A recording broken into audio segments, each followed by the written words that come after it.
Muy buenas tardes, compañeros y compañeras.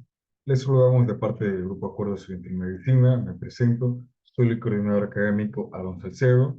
En el día de hoy vamos a continuar con la cátedra de farmacología con el docente José Aranda. Cualquier duda, cualquier cuestión pueden escribirle en el chat o levantar la mano o ya sea interrumpir y se le va a contestar con todo gusto su cuestión. Ya habiendo dicho esto, continúe la clase, José Aranda.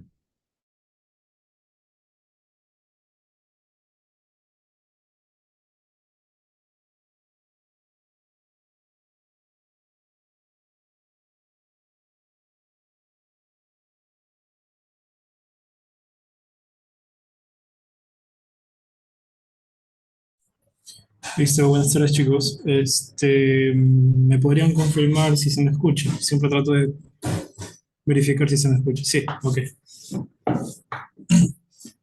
Bien. No. Ok, bueno, vamos viendo. Bueno, me presento, soy José Aranda. eh, Soy estudiante de noveno semestre de la carrera de Medicina en la Facultad de Ciencias Médicas de la Universidad de Guayaquil. Pues en realidad soy medio multifacético, a veces doy clases una cosa, a veces otra cosa, pero bueno, el día de hoy, en este caso, les estaré ayudando con la parte de la clase de fármaco. ¿Sí?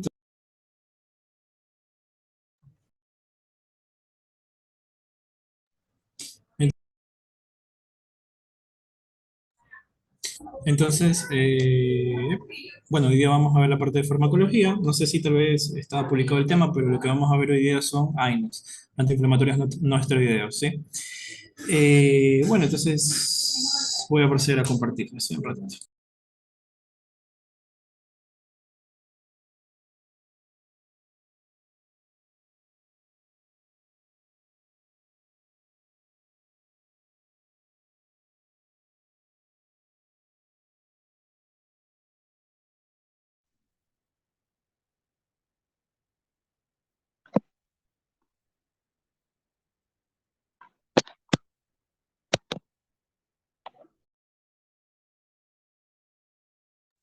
¿Sí se ve la pantalla?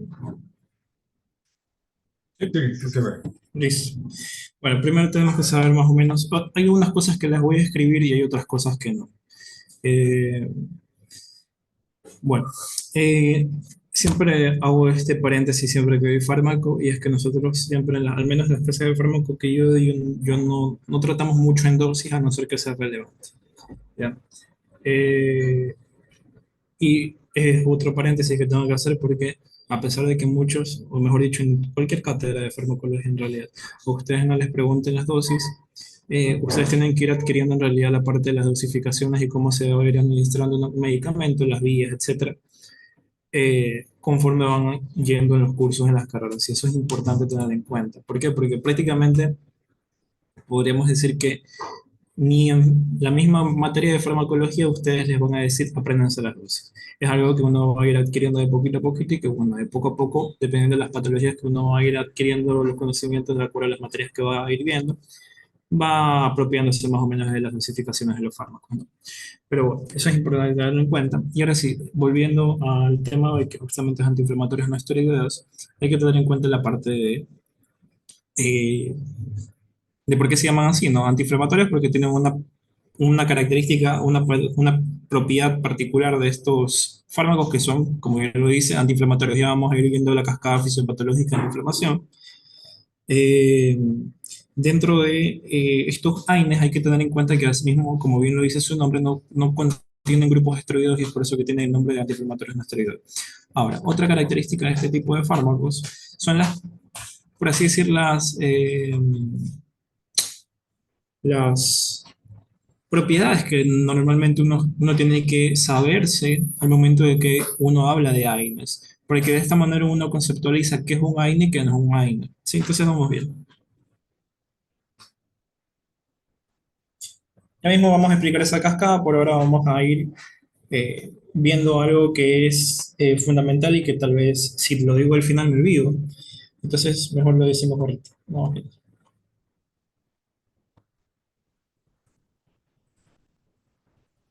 Ya, entonces, como habíamos dicho que era la abreviatura AINES, serían antiinflamatorios no esteroideos, ¿ya? Por lo tanto, estos AINES tienen propiedades.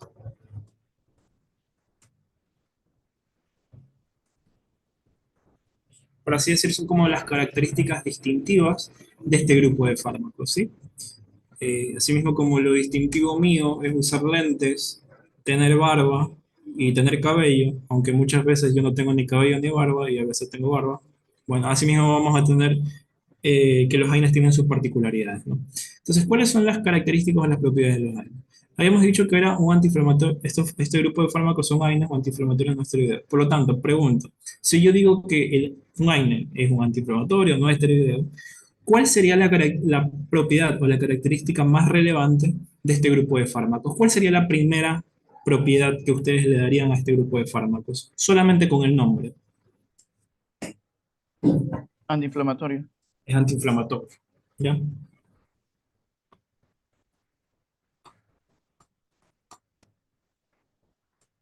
Es antiinflamatorio, ¿sí? Eso es importante tenerlo en cuenta. Bien, ahora, de ahí es donde nosotros vamos a ir pudiendo añadir varias cosas. Ya. No todos los AINES tienen todas estas características, pero la mayor parte de estos tienen estas características. Pero eso sí, para ser conceptualizado propiamente como un AINE, tiene que tener al menos una característica, y como bien lo dijeron ustedes, es la primera, antiinflamatorio, porque si no tiene características antiinflamatorias, no es un AINE, ¿ya? Pero hay ciertas excepciones que por cuestiones de, de cotidianidad, de uso práctico, lo engloban igual a pesar de que no tengan acciones antiinflamatorias. Pero ya mismo lo vamos a ir viendo de poquito a poquito. ¿Bien? Ahora, esa es una, antiinflamatoria. Ahora pregunto, las mujeres cuando les viene la regla, ¿qué toman?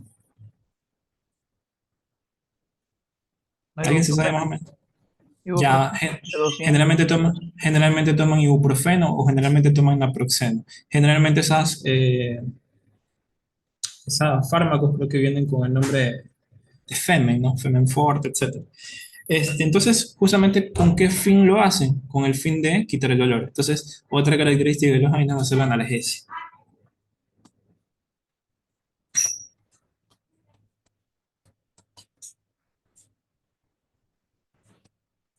¿Ya? Te quita el dolor. Eso es importante tenerlo en cuenta. Bien, entonces tengo antiinflamatorio, analgésico.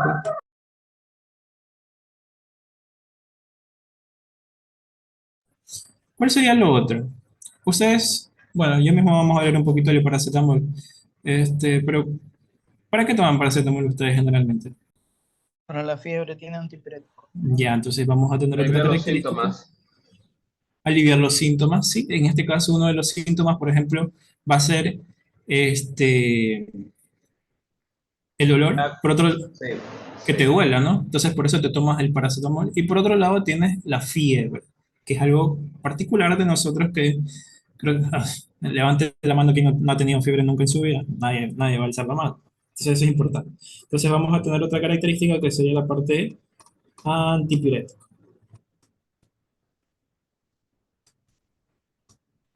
¿Sí? El antipirético. Esa es otra propiedad de los AINE. Y luego tenemos una propiedad que no la tienen todos. Generalmente la mayor parte de los AINES tiene estas tres propiedades, pero las otras se las van añadiendo, ¿no? Entonces tenemos antiinflamatorio, analgésico, antipirético. Vamos a tener por otro lado el- la parte de la antiagregación plaquetaria. La antiagregación plaquetaria.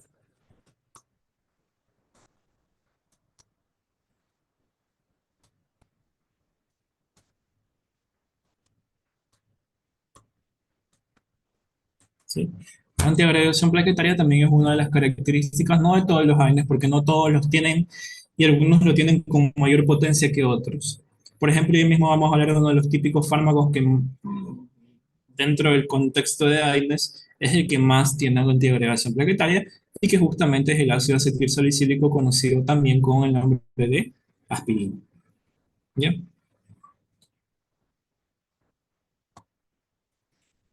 Luego tengo otras propiedades añadidas, que estas son como plus en realidad y depende totalmente del fármaco, que es la parte antiespasmódico, es decir, propiedad antiespasmódica.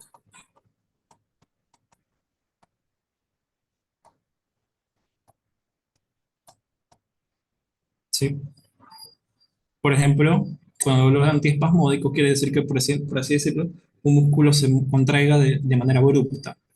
Y, por ejemplo, uno de los típicos casos en los cuales yo utilizo, por ejemplo, analgesia más un fármaco, o sea, en realidad es el mismo fármaco que también tiene características o propiedades antiespasmódicas, por ejemplo, también es el típico del cólico menstrual, que se utiliza a nivel del cólico menstrual, ¿no?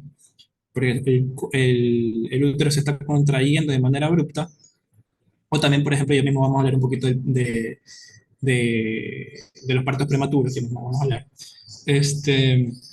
Y, y, por ejemplo, yo lo que hago es calmar, por así decir, ese útero, ¿no? Para que no me genere dolor por un lado y al mismo tiempo no se me esté contrayendo tanto. En el caso de los partos prematuros. ¿Ya? Bueno, y por último tengo el siguiente, que también es importante en realidad, que es la parte de la propiedad uricosúrica, ¿sí? Que tampoco lo tienen todos. Pregunto, vamos a desglosar la parte de la palabra úrico-súrico. Úrico, ¿qué significa? Mm, único tiene que ver, o sea, a ver, porque dice único significa que tiene riñones. Sí, totalmente. Y en este caso, si lo correlacionamos un poquito con riñón, podemos mencionar ácido úrico. El ácido úrico, ¿sí?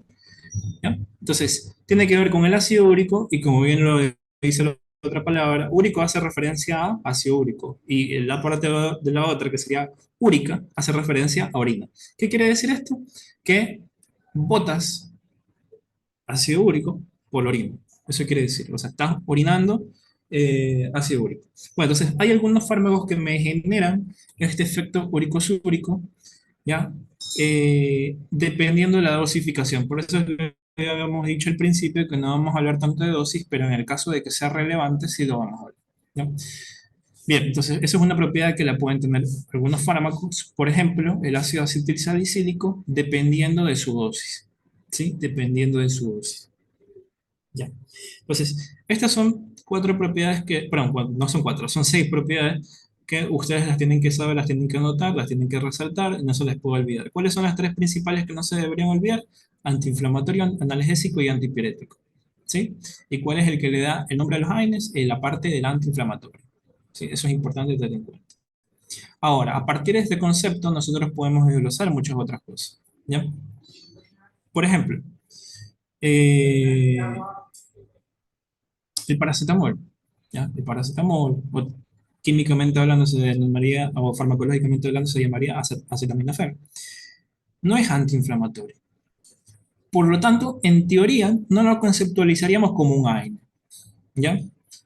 Pero por cuestiones de tiempo, por cuestiones de ya longevidad, se lo ha agrupado a pesar de eso como un AINE, ¿sí? Pero químicamente, perdón, dentro de sus propiedades farmacológicas, no debería ser conceptualizado como uno, pero lo es, ¿ya? Eso quiero que quede por ahí. Bien, ahora vamos a ir viendo algunas cosas en base a esto. Por ejemplo, vamos a ver cuál cuál no es antiinflamatorio. El paracetamol. El paracetamol es uno de los fármacos dentro de este grupo, de esta familia, que justamente no tiene la característica antiinflamatoria. ¿Bien?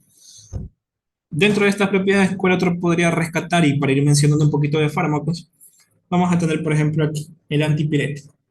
Los dos fármacos antipiréticos AINES de elección que yo tengo son, por un lado, el paracetamol,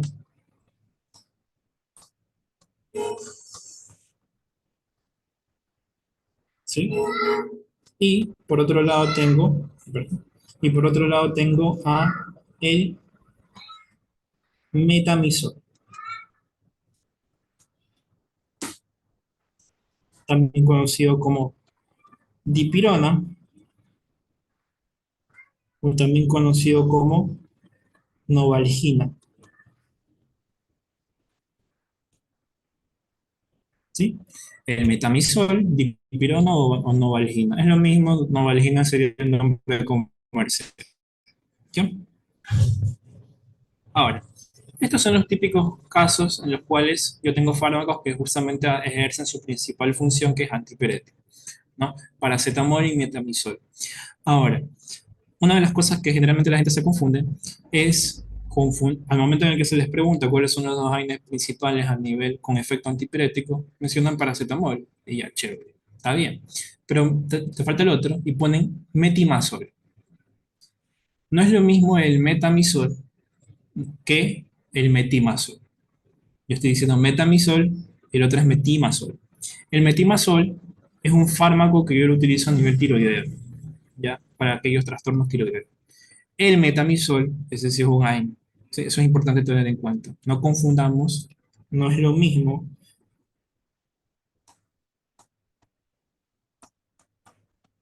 metimazol, no es lo mismo metimazol que metamizol, por si acaso. Igual recuerden que el metimazol tiene la T de tiroides. ¿Sí? Eso es importante tenerlo en cuenta, por si acaso.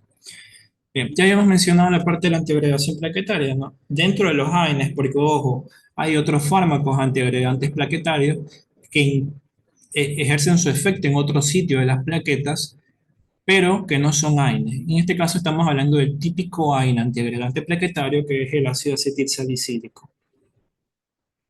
ASA o AS, como le quieran decir.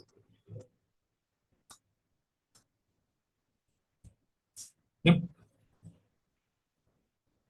Sí, eso es importante tener en cuenta. Ahora, dentro de la parte del efecto úrico-súrico, yo tengo que el ácido acetilsalicílico también me puede generar efecto úrico-súrico. Es uno de los fármacos característicos que tiene un efecto úrico-súrico. ¿Ya? Ahora, eh, eso, el efecto úrico-súrico va a depender totalmente de la dosis. Por eso es que habíamos mencionado que la dosis la voy a mencionar solamente cuando sea importante. Ustedes recuerdan que el ácido acetilsalicílico, generalmente ustedes, supongo que en alguna casa con sus abuelitos, han visto la típica cardioaspirina, ¿no? Y esa cardioaspirina generalmente ustedes la encuentran, dependiendo, en dosis de 75, 81 y 100 miligramos, ¿ya? Pero hay otro tipo de dosis de aspirina que son mayores a 300 miligramos. Sí, eso es importante tener en cuenta. Ahora, cuando hablo de ácido acetilsalicílico en dosis bajas, ese no es una dosis en la cual el ácido acetilsalicílico puede generar que se orine ácido úrico a través de la orina, ¿ya? Cuando el ácido acetilsalicílico puede tener efecto úrico-súrico, cuando lo encontremos o lo dosifiquemos o lo demos en dosis mayores a 300 miligramos, ¿sí? Solamente a altas dosis el ácido acetilsalicílico tiene su efecto úrico-súrico, solamente ahí, ¿sí? Eso es importante tenerlo. Bueno, lo demás ya lo vamos a ir hablando de poquito a poquito, pero por ahora quedémonos con este panel general. Y primero, para entender bien todo este chiste de los AINES, tenemos que explicar la cascada fisiopatológica, porque si no entendemos la fisiopatología, no vamos a entender la farmacología. ¿Alguien iba a preguntar algo? Me parece. Ok, bueno, entonces volvemos. AINES. Para entender la fisiopatología de los AINES, tengo que entender la fisiopatología de la inflamación, ¿no? Entonces vamos viendo. Desde el punto de vista bioquímico, ¿no? Porque si ya nos metemos con el fabulisosoma, el lisosoma, etcétera, eso no nos interesa tanto ahorita, pero desde el punto de vista bioquímico quiero que nos quedemos con esto. Yo tengo que, normalmente, ante una situación de inflamación, yo lo que voy a tener es que se van a coger fosfolípidos de la membrana celular, ¿ya? Se van a coger fosfolípidos de la membrana celular, ¿ya? Específicamente, se lo va a desdoblar a ácidos grasos y se va a formar un precursor de toda la cascada fisiopatológica de los mediadores químicos de la inflamación, que justamente es el ácido araquidónico. El ácido araquidónico, aquí lo tenemos, es un ácido graso de 20 carbonos, ¿ya? Bioquímicamente hablando, ¿ya? Y que justamente se forma a través de una enzima. Y eso es importante tenerlo en cuenta porque la clase que vamos a ver mañana ya no va a ser de AINES. La clase de mañana va a ser de corticoides, por si acaso. ¿Ya? Entonces, ¿por qué tenemos que tener eso en cuenta? ¿Por qué? Porque hay una enzima que desdobla los ácidos grasos o los fosfolípidos a nivel de la membrana celular y lo transforma en ácido araquiónico. Esa enzima se llama fosfolipasa 2, la fosfolipasa 2. Y a partir del ácido araquiónico es del cual se derivan la mayor parte de los mediadores inflamatorios a nivel bioquímico. Eso es importante tenerlo en cuenta. Ahora, por eso es que si yo, por ejemplo, doy fármacos que inhiban la fosfolipasa 2, de manera general yo voy a dar un efecto antiinflamatorio de manera general. Ya mismo vamos a hablar de las vías de la lipoxigenasa y la vía de la ciclooxigenasa, pero por ahora tengan en cuenta que todo deriva del ácido araquiónico. Y si yo no tengo ácido araquiónico, no tengo mediadores de la inflamación. Eso es importante tenerlo en cuenta. Ahora, cuando yo inhibo la fosfolipasa 2, lo puedo hacer a través de fármacos, como por ejemplo, ¿cuáles? Los corticoides. Los corticoides son potentes antiinflamatorios, ¿ya? Obviamente no son AINES, son corticoides, tienen su grupo separado, corticoides, ¿ya? Y tienen la característica de inhibir directamente la fosfolipasa 2. Por lo tanto, impiden la transformación de los ácidos grasos de la membrana plasmática a ácido araquidónico y consecuentemente evitan que se produzcan los mediadores de inflamación. Eso es importante tener en cuenta, pero lo hace desde acá arriba, entonces tienen un mayor control. Bien, ahora, cuando nosotros hablamos de AINES, nosotros no hablamos que actúa acá. Acá no actúa, ¿ya? Actúa acá. Actúa a nivel de unas enzimas y una isoenzima, que es la COX-1 y la COX-2. ¿Sí? Hay que tener en cuenta dos cosas. Primero, la COX-1 es lo que se conoce como una enzima constitutiva. Constitutivo. ¿Qué quiere decir constitutiva? Quiere decir que siempre está. ¿Sí? Es una enzima que todo el rato está jugando un papel, un rol importante, por ejemplo, a nivel de riñón, por ejemplo, a nivel de estómago, ¿sí? Y así sucesivamente, ¿no? Eso principalmente. Mientras que la COX-2 es una enzima inducible. ¿Qué quiere decir inducible? Que normalmente no está, pero en situaciones de inflamación se genera esa enzima y comienza a hacer mediadores de la inflamación. La COX-2, es decir, la ciclooxigenasa 2, esa es la abreviatura, COX es lo mismo que ciclooxigenasa. La COX-2 es una enzima inducible, que solamente se presenta en casos de inflamación, aguda o crónica. ¿Dónde se expresa generalmente esta enzima o qué células la tienen esta enzima? Por ejemplo, las células endoteliales, ¿sí? Es decir, de los vasos sanguíneos. Los macrófagos y los neutrófilos, por ejemplo, tienen COX-2 y eso es importante tenerlo en cuenta. ¿Ya? Entonces, la COX-1 y la COX-2 de manera general, yo voy a decir que me genera mediadores inflamatorios. En este caso vamos a hablar principalmente de la COX-1, que es la más importante, por así decirlo, al menos en este punto. ¿Ya? Entonces, COX-1. La COX-1 es una enzima que justamente me genera mediadores inflamatorios que nosotros lo vamos a denominar con el nombre de prostaglandinas, que son las que están acá. Estas prostaglandinas, yo de acuerdo a su naturaleza bioquímica, cómo están sus grupos funcionales, etcétera, que no nos interesa tanto en este momento, yo las puedo clasificar en varias familias, por así decirlo. Entonces yo voy a tener, por ejemplo, a esas prostaglandinas del tipo prostaciclina, las prostaglandinas propiamente dichas, y por otro lado tengo que, a partir de las prostaglandinas se deriva el tromboxano, ¿ya? Pero de manera general yo digo que todo esto me lo formó ¿quién? La COX. Específicamente me lo formó la COX-1. Bien, eso es importante tener en cuenta. Ahora, eh, como bien vemos ahí, yo tengo prostaciclina, prostaglandinas y tromboxano. Vamos a ir hablando de cada uno de ellos de manera general y un poquito más. ¿Cuáles son las más importantes ya? Para irlas resaltando. Yo tengo a la prostaglandina E2, a la prostaglandina F2 alfa, al tromboxano A2 y a la prostaciclina. ¿Sí? Y a la prostaciclina. Vamos a ir hablando de cada uno de estos y qué efectos ejerce generalmente. Entonces vamos a hablar, por ejemplo, aquí, prostaglandina. ¿Dónde encuentro normalmente células que produzcan a través de la COX-1, produzcan prostaglandina 2? Yo principalmente lo tengo en dos sitios. A nivel de estómago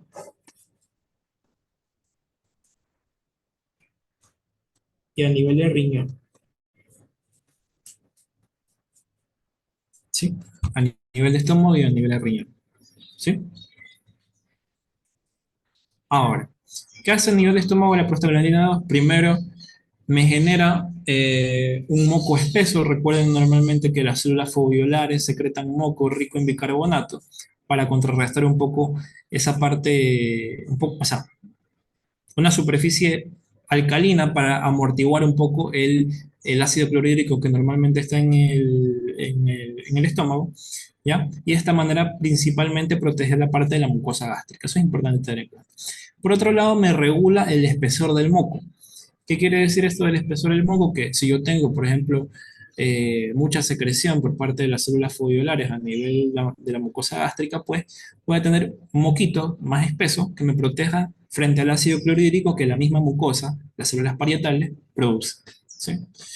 Y por otro lado, al mismo tiempo la prostaglandina 2 me regula de cierta manera el flujo sanguíneo a nivel estómago. Y eso es importante tener en cuenta, porque a través del flujo sanguíneo, por ejemplo, al estómago también le llega bicarbonato que le ayuda a amortiguar un poquito el pH ácido a nivel de ese lugar. Bueno, eso es importante a nivel estómago.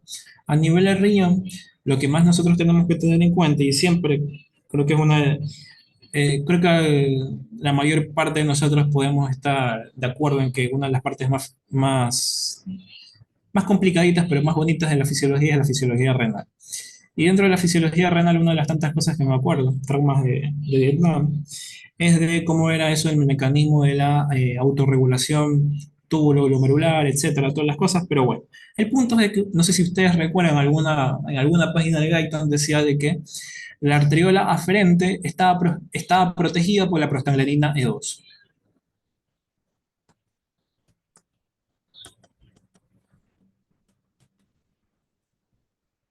¿Sí? La arteriola aferente estaba controlada, protegida por la prostaglandina E2. ¿Por qué? Porque la prostaglandina E2 hacía que, por así decir, recuerden todo ese sistema del sistema de renina, angiotensina, aldosterona, bla, bla, bla, etcétera, ¿ya? Hacía que esos mediadores neurohormonales no afecten o afecten de manera escasa, muy poco, a la arteriola aferente. Por lo tanto, gracias a la prostaglandina 2, es que yo tenía que esa arteriola aferente estaba generalmente, casi siempre, dilatada. Y de esta manera se mantenía el flujo sanguíneo renal, que recuerden que más o menos era de 120 ml por minuto, y que consecuentemente eso me ayudaba a mantener una tasa de filtrado glomerular estable. Eso es importante tener en cuenta. ¿Ya? Ahora, esas son las funciones fisiológicas de esta prostaglandina. Ahora, ¿qué pasa si no la tengo? En el estómago disminuye el espesor de moco, disminuye los niveles de bicarbonato, disminuye la perfusión a nivel estómago y consecuentemente el estómago se vuelve más susceptible al ambiente ácido y consecuentemente se puede ulcerar, se puede erosionar, se puede ulcerar y puede sangrar. ¿Sí? Por eso es que ya vamos a ver que uno de los efectos principales de todo AINE es la parte de las úlceras, ¿no? Las úlceras y consecuentemente el sangrado a nivel de tracto gastrointestinal. Eso es importante. Luego vamos a tener el nivel de riñón. ¿Qué pasa con el riñón? ¿Qué es lo que voy a hacer? Voy a frenar ese mecanismo de la prostaglandina 2. Por lo tanto, si yo no tengo prostaglandina 2, ¿quién me protege la arteriola aferente? Perdón, aferente, nadie.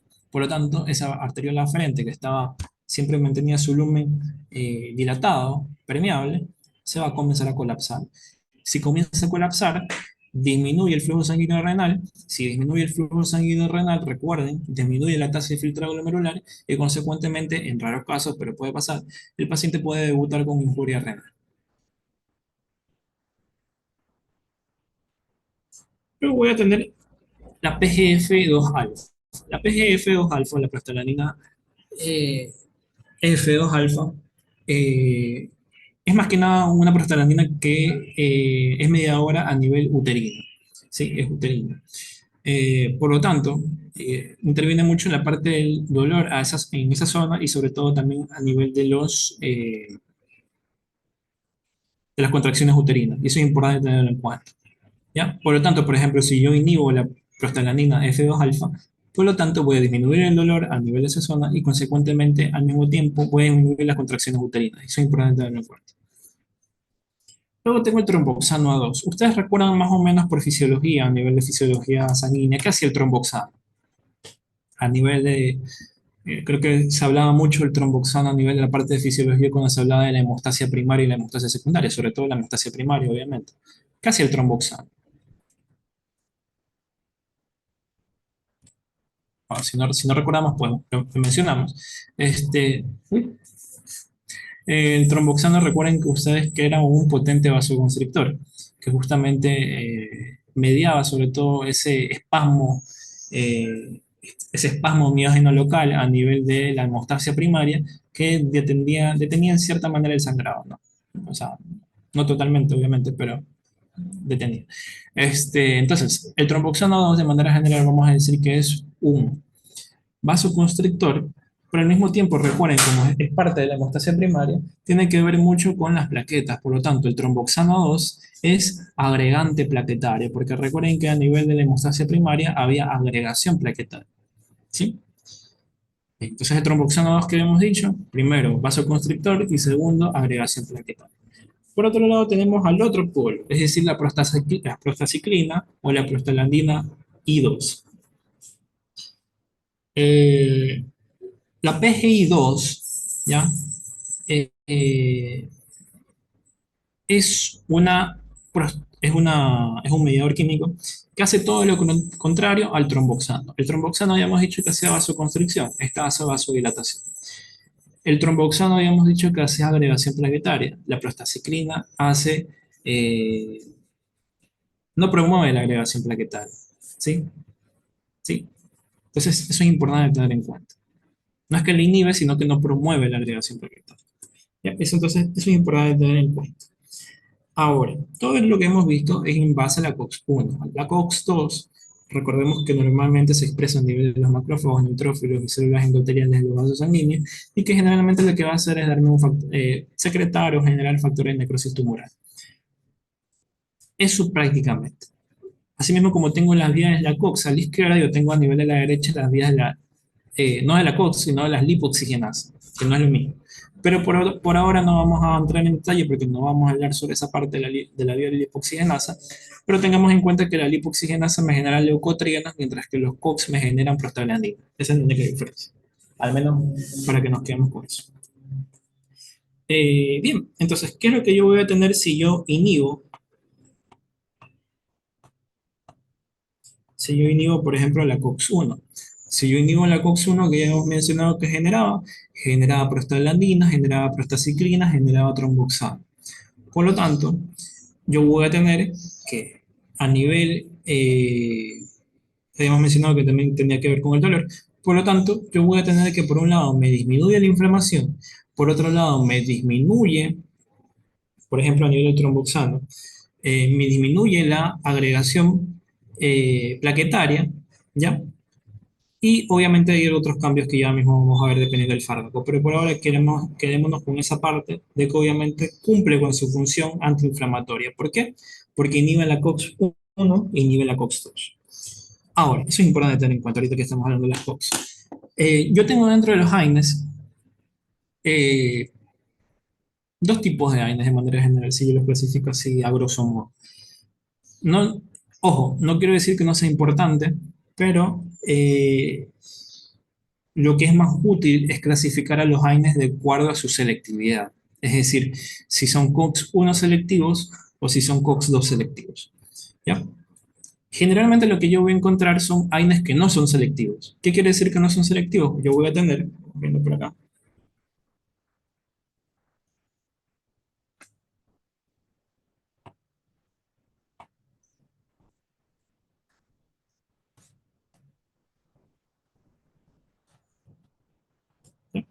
entonces yo normalmente voy a tener que a los AINES yo los puedo clasificar de diversas maneras, ¿ya? De diversas maneras. Si ustedes se meten a YouTube, ven un video, etcétera, ustedes van a clasificar a los AINES si son ácidos o son básicos, ¿sí? Por ejemplo, el único que no es ácido es el acetaminofén, es decir, el paracetamol. De ahí todos son ácidos. Entonces ya te ahorraste una clasificación, por así decir, de por gusto, porque no es tan útil. ¿Sí? Bueno, en ciertos aspectos sí, pero por ahora te ahorraste una clasificación. ¿Cuáles son ácidos y cuáles son básicos? Ya sabemos, todos son ácidos menos el acetaminofén, es decir, el paracetamol, que es básico. Hay otra clasificación que es según las familias, pero la verdad eso no me interesa. Hay muchas clasificaciones cuando ustedes vean fármaco van a ver múltiples fármacos que los pueden clasificar de acuerdo a si tienen un grupo aquí, si tienen un grupo acá, pero la verdad, para utilidad médica, eso es pura lata. Entonces es importante tener en cuenta lo que ustedes retienen. Entonces, ¿cuál es la manera más didáctica o más útil en realidad de clasificar a los AINES? Y la manera más útil, y que sí es práctica y sí tiene su sentido el hecho de aprendérselo, es clasificarlos de acuerdo a si inhiben las dos enzimas o si inhiben una. Bien, vamos bien. Entonces yo tengo los no selectivos, los AINES no selectivos,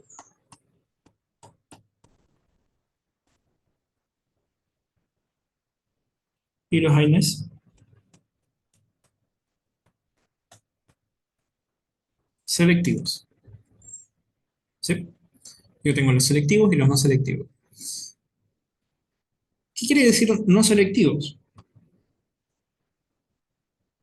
Que no tienen preferencia por alguna de las dos enzimas. Ya habíamos mencionado cuáles eran las dos enzimas, COX-1 y COX-2, en general. Por lo tanto, ¿qué quiere decir que no sea selectivo? Quiere decir que inhibe tanto la COX-1 como inhibe tanto la COX-2. Eso es importante tener en cuenta. COX-1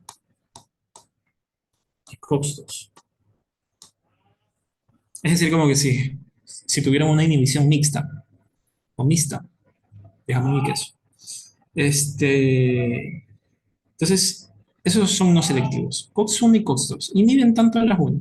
Ustedes ya van a ver que luego, según donde lo leen, etcétera, ustedes van a ver cuál tiene predominancia COX-1, cuál tiene predominancia COX-2, ya. Pero de manera general quedémonos así. COX-1 y COX-2 no selectivos. Y luego tenemos los selectivos, que son, alguien sabe por si acaso, solamente por si acaso, alguien sabe cuáles son los AINES selectivos, cuál es en qué termina, en qué palabra termina todos los AINES selectivos COX-2.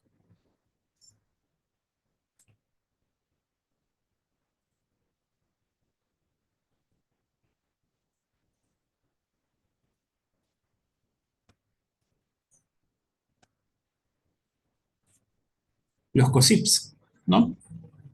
Los selectivos COX-2,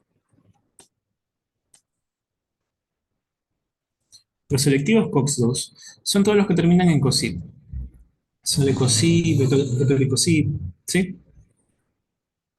Mientras que los selectivos prácticamente son, perdón, los no selectivos, que también son conocidos, ojo, también son conocidos como clásicos, no como el clásico de MLE, Barcelona contra MLE, pero bueno, sino clásicos hace referencia a que son como los más antiguitos y por lo tanto no tienen una inhibición selectiva, no son selectivos. Bien, ahora, dentro de los no selectivos prácticamente son todos los que no terminan en COSIP. Es decir, por ejemplo, naproxeno, ibuprofeno, ketorolaco, indometacina, sulindaco, ¿qué más? Ketoprofeno. Ya, creo que ya habíamos mencionado el ketorolaco, ¿ya? Entre otros.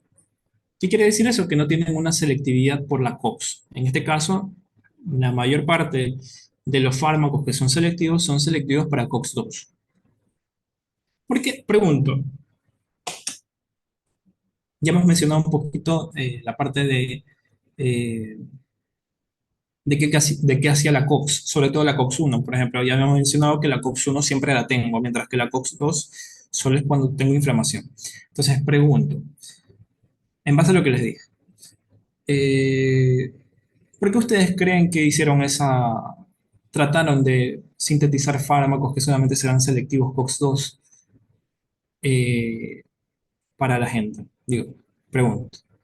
Porque si tenemos OX1 que es de base, si ataca a las dos, puede alterar ciertas funciones que se ven implicadas el COX-1.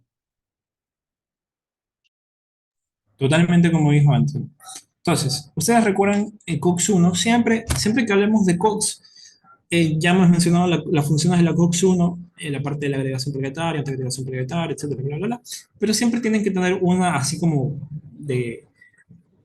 Imaginemos que como que ustedes nunca hubieran tenido esta clase y se les queda, lo único que se les queda al momento en que leen AINES es COX-1, sangrado, tracto gastrointestinal. COX-2, cardiovascular. Ya mismo vamos a ver la parte de cardiovascular. Eso es al menos como el panel general que ustedes deberían saber, si no, lo básico, por así decirlo, que ustedes deberían saber. ¿Ya?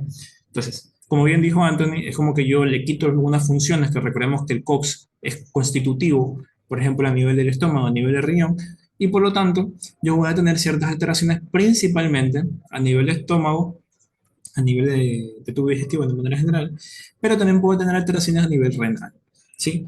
¿Por qué? Porque si yo inhibo la COX-1 y la COX-2 de manera indiscriminada, lo que voy a tener es que hay un mayor riesgo de eh, erosión, ulceración y sangrado a nivel de tubo digestivo. Es decir, hay mayor riesgo de afectación de tubo digestivo.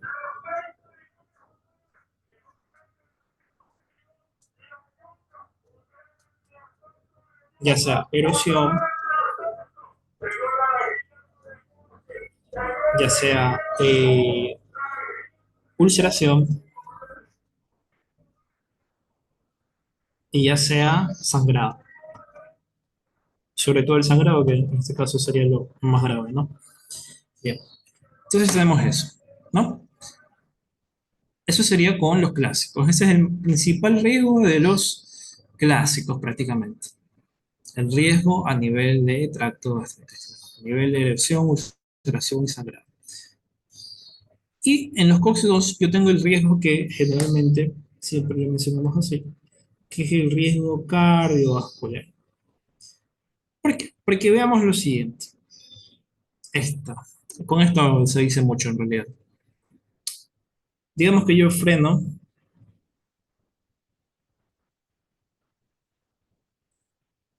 la COX-2. Entonces no tengo factor de necrosis tumoral, no tengo mediadores proinflamatorios a nivel de las células que secretan a los macrófagos, los neutrófilos y las células endoteliales, ¿no? Entonces, chévere. Pero recuerden que a comparación de la COX-1, es como que el COX-2 tiene poquito, no es que sea poquito, pero si solamente nos basamos en este esquema, para ponerlo como ejemplo, es como que tenemos poquitos mediadores en comparación con lo que me da la COX-1.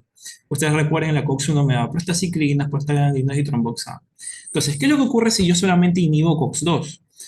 Yo quito la parte de la inflamación, porque recordemos que la COX-2 es sobre todo a nivel de células inflamatorias, a nivel de células endoteliales, disminuyo los niveles de factor de necrosis tumoral alfa, etcétera, ya disminuyo la inflamación, chéverísimo. Pero ¿qué hago? Que como ya inhibí la COX-2, ahora va a haber un efecto predominantemente COX-1. Y dentro de los COX-1 yo voy a tener un efecto importantísimo que es la parte del tromboxano A2. ¿Qué habíamos dicho que hacía el tromboxano A2? Pregunto.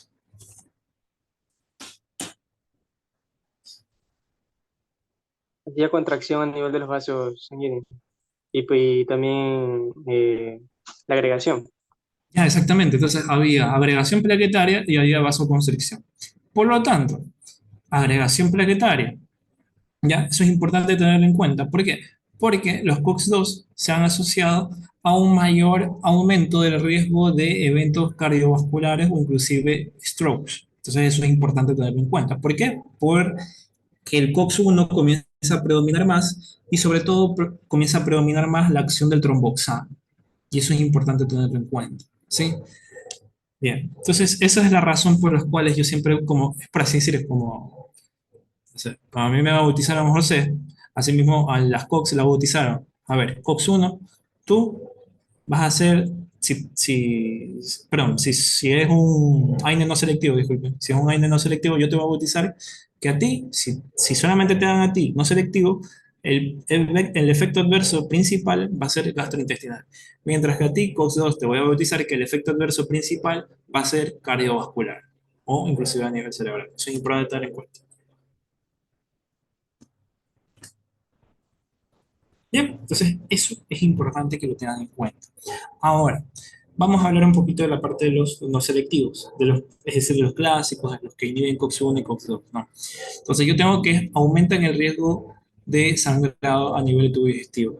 Pero no solamente eso, porque recordemos que las dos cosas que ustedes deberían acordarse, bueno, no solamente son esas, porque también hay alteraciones hematológicas, pero una de las cosas que ustedes tienen que grabarse, al menos las dos cosas principales dentro de los efectos adversos de los no selectivos, es el aumento del riesgo de sangrado a nivel de tubo digestivo y obviamente la ulceración. Y en segundo lugar, las alteraciones a nivel del riñón. ¿Por qué?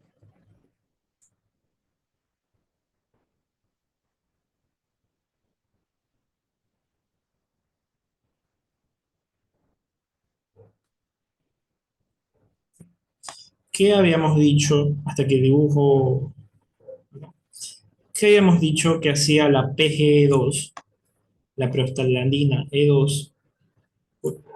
¿Qué habíamos dicho que hacía la prostaglandina E2 en el riñón? Pregunto. Protegida contra Protegía la defectos. areola Regular frente. el moco y el flujo sanguíneo.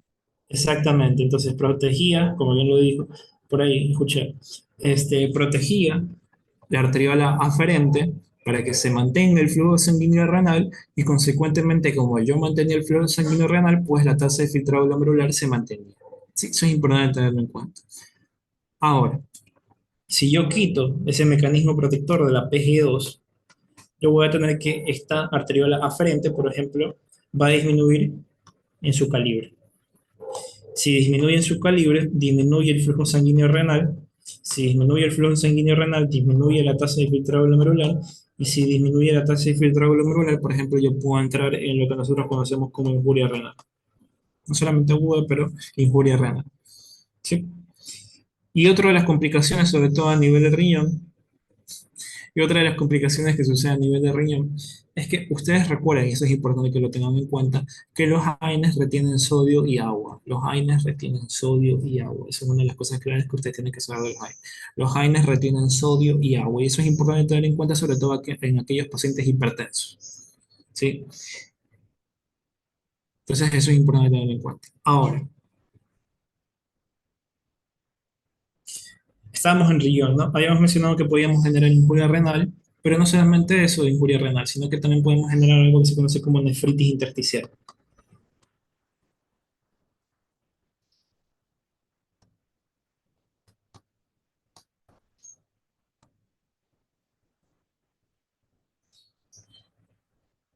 ¿Sí?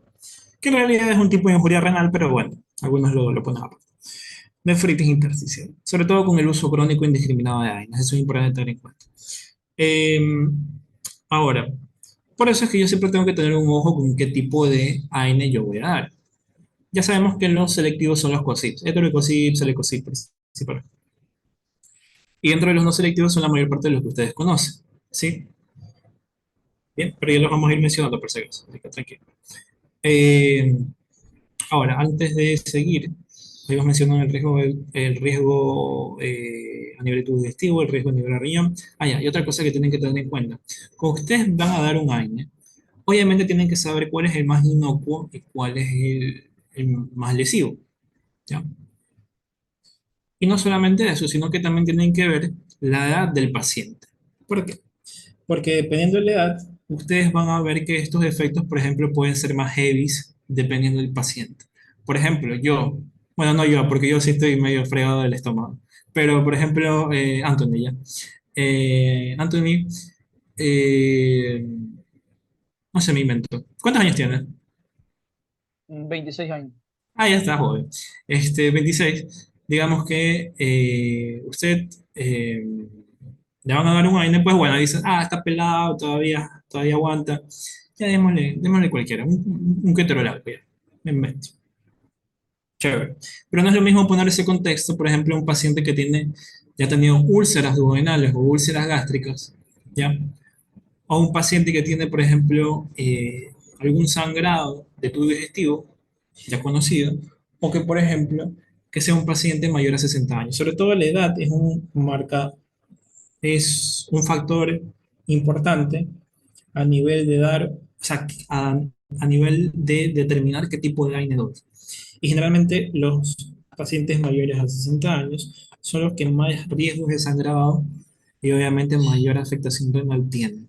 ¿Sí? Es decir, mientras más uno se va haciendo viejito, los riesgos se van a ir potenciando, sobre todo cuando es más significativo esto, cuando son mayores a 60 años. Eso es importante, es algo a tener en cuenta.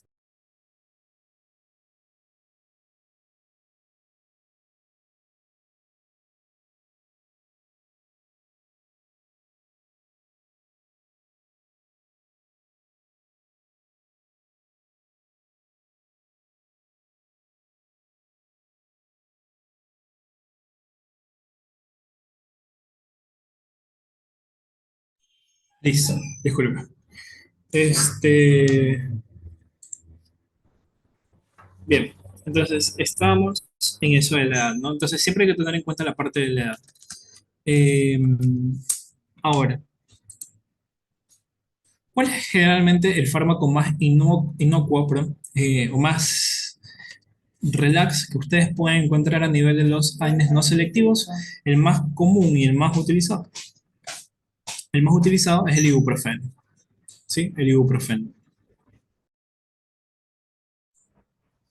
Entonces, al ibuprofeno es como que le hacemos corazón, porque generalmente es el más inocuo que generalmente pueden encontrar en estos pacientes, y eso es importante tener en cuenta, ¿no? Mientras que, cuando yo voy a dar un AINE, dependiendo primero del contexto clínico del paciente, ya sangrado con anterioridad, tiene un estudio, están haciendo un estudio para determinar qué zona del tubo digestivo está sangrando por determinada causa. Por ejemplo, tiene un cáncer de colon, por ejemplo, tiene un cáncer de estómago, o por ejemplo, tiene una colitis ulcerosa, una enfermedad de Crohn, etcétera, y quieren determinar qué mismo tienen. Por lo tanto, en esos pacientes tienen que ver el riesgo-beneficio. Y por lo tanto, ustedes tienen que ser selectivos en base a qué fármaco le van a dar, porque ya sabemos que está sangrando, por lo tanto no lo van a querer hacer sangrar más. Y uno de esos fármacos más inocuos, por ejemplo, es el ibuprofeno. O en el caso de que, por ejemplo, no le puedan dar ibuprofeno, no sé, me invento, eh, que no pueda tomar ibuprofeno, por lo tanto van a tener que dar un AINE, el menos, los más inocuos, por ejemplo, ibuprofeno, naproxeno, ¿ya? Eh, pero le van a tener que añadir, obviamente, un inhibidor de bomba, por ejemplo, un inhibidor de bomba de protones, ¿ya?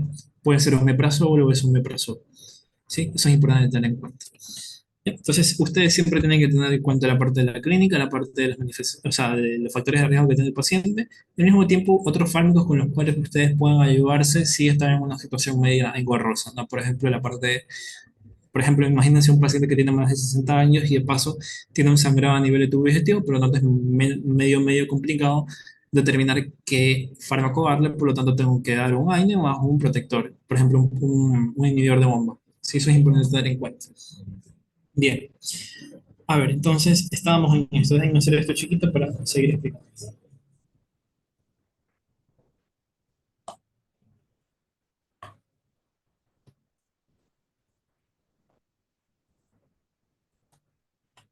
¿Ya?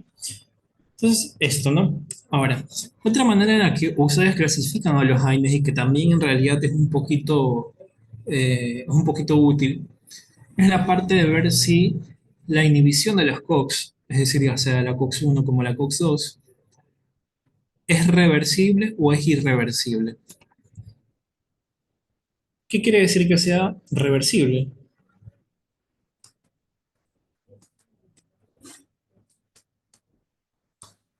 Por ejemplo, yo tengo el receptor y el fármaco viene, se une, pero por ejemplo, digamos que el fármaco tiene, eh, no sé, una vía media de 2 horas, ¿sí? Entonces llega un momento en el que el fármaco se comienza a degradar y deja el receptor libre. Eso es reversible, ¿sí? ¿Qué quiere decir? Que no siempre va a estar unido al receptor. Pero hay fármacos AINES, no solamente AINES, hay otros tipos de fármacos que no son irreversibles, pero en este caso, como estamos hablando de AINES,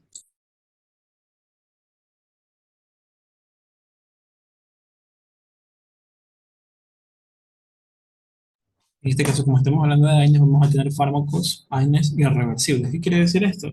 Que, por ejemplo, llegan al receptor, ¿ya? Se unen al receptor y ahí pasan pegados y no se degradan. O se quedan pegoteados y no se salen de ese sitio. Por lo tanto, ¿cuál es la única manera a través de la cual eh, ese fármaco se salga de ese receptor? La primera manera es de que, obviamente, como tengo un receptor, tengo una célula. Por lo tanto, la otra manera es de que esa célula, por ejemplo, muera. Y obviamente si muere, se desacopla el fármaco del receptor y consecuentemente ya no está, ya no está ocupado el receptor, por así decirlo. O la otra manera, no como para que se me desocupe el receptor, sino para tener más receptores desocupados, es que se sinteticen nuevos receptores. Y obviamente aquí tengo el que estaba ocupado, pero comienza a sintetizar otros. ¿Sí? Eso es importante tenerlo en cuenta. Ahora, ¿por qué es importante esto? Porque la mayor parte de los AINES son reversibles. Es decir, que ejercen su efecto, tienen una vida media y luego se degradan.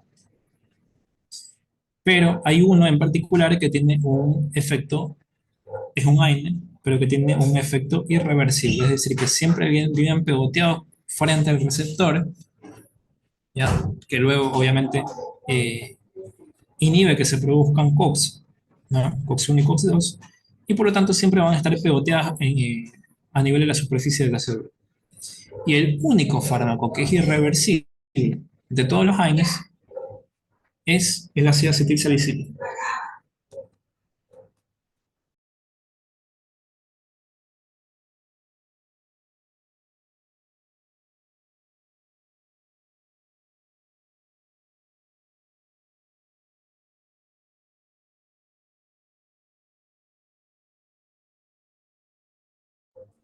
Sí, entonces, el único fármaco de los AINES que es eh, irreversible justamente es el ácido acetilsalicílico. Bueno, el ácido acetilsalicílico, ustedes recuerden que es una sustancia ácida, ¿ya? Recuerden la clasificación, si es ácido básico, el único básico era el acetaminofén. Bien. Pero la característica de este ácido acetilsalicílico es que tiene varias funciones.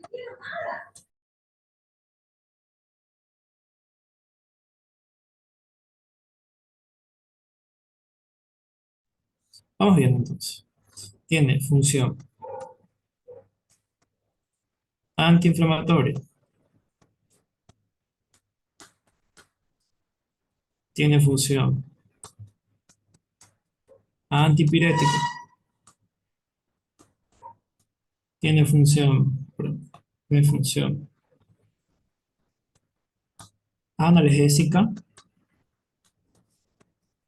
y la número uno es la función antiagregante plaquetaria.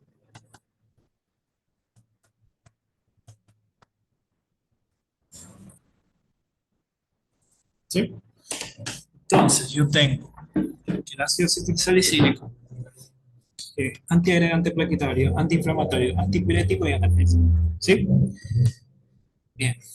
Ahora, eh, ¿de qué va a depender si ejerce su función antiagregante plaquetaria? ¿De qué va a depender si ejerce su función antiinflamatoria? ¿De qué va a depender si ejerce su función antipirética? Y así sucesivamente. Eso va a depender totalmente de su dosis. ¿Sí? Eso va a depender totalmente de su dosis.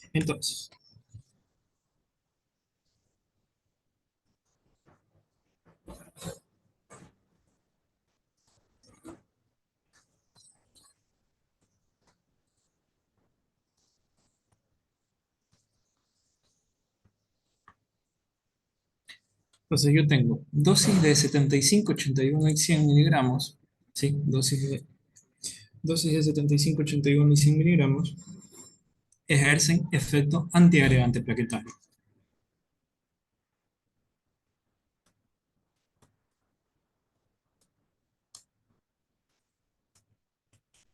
¿Sí? Entonces, siempre el ácido acetilsalicílico en dosis bajas va a ejercer su efecto antiagregante plaquetario. Eso es algo importante que nosotros tenemos que tener en cuenta. ¿Sí? Bien. Ahora, cuando nosotros damos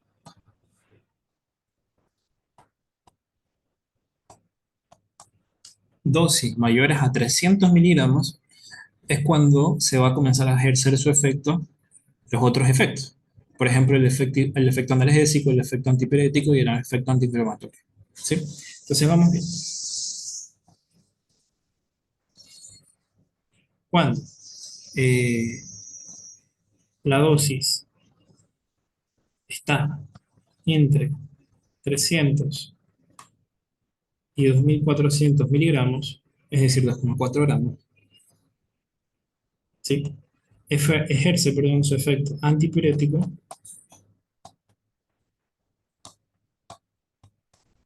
¿sí? Y su efecto analgésico.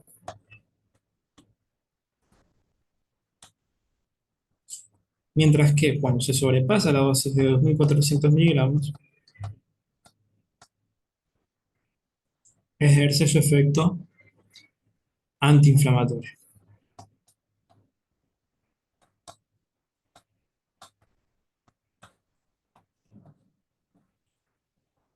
¿Sí? Eso es importante tenerlo en cuenta.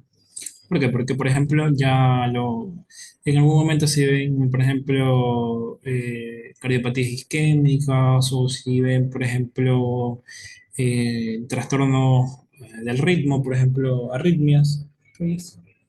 O, por ejemplo, cuando ya vean materias de clínica, como por ejemplo se topen los temas de ACV isquémico, ustedes van a ver que tocan mucho la parte del ácido acetilsalicílico, pero lo hacen como prevención secundaria. Generalmente, ¿qué quiere decir prevención secundaria? Que el paciente ya tuvo un evento, no se me inventa un evento isquémico, y voy a tratar de que no tenga otro. ¿Sí? ¿Y cómo lo hago? Dando dosis antiagregantes, porque obviamente quiero evitar la formación de, o que se formen agregados de plaquetas que consecuentemente me generen un estado protrombótico y consecuentemente me lleva a isquemia. Por lo tanto, doy dosis antiagregantes plaquetarias. Esto obviamente interviene a nivel de hemostasia primaria, no de la hemostasia secundaria. ¿Ya? Por eso es importante tener en cuenta. Ahora, cuando se quiere hacer otros efectos, por ejemplo, el efecto antipirético, analgésico, antiinflamatorio, tengo que hablar de estas dosis, ¿sí? Obviamente dosificadas a lo largo del día, y eso es importante tener en cuenta. ¿Qué otra cosa podemos decir sobre esto? Ah, ya. Recuerden la parte de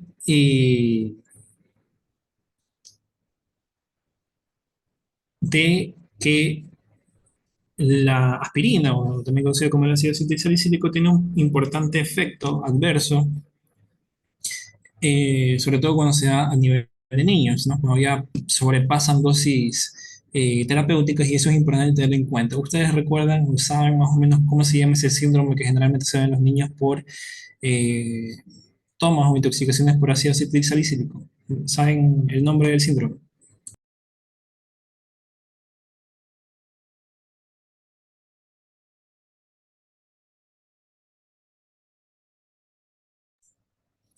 Síndrome de Reye.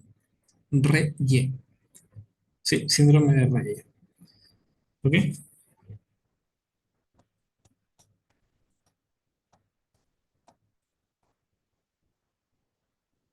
Ahí lo pueden ir a googlear. Síndrome de Reye, que no es nada más que una encefalopatía hepática. ¿Sí? Entonces eso es importante tenerlo en cuenta.